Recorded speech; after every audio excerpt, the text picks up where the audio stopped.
Assalomu alaykum hurmatli hamkorlar. Mana yangi kelgan modelimiz ya'ni kabeli o'zidan chiqyapti. Hozir bu yerda yana bitta qo'shimcha qilinadigan joyi pultida. Pulti Bluetooth orqali ishlaydi. Ya'ni bu konditsionerga ulanish uchun mode knopka bilan on off tugmasini barobar bosiladi. Shunda 3 sekund bosgandan keyin konditsioner o'zida signal beradi va konditsionerga ulanadi.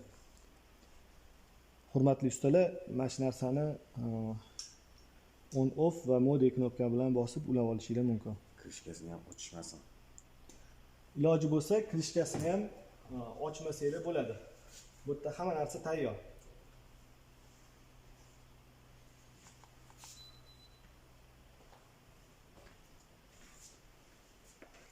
Pulti Bluetooth orqali istalgan joydan ishlashi mumkin. Pitaniyasi agregatdan.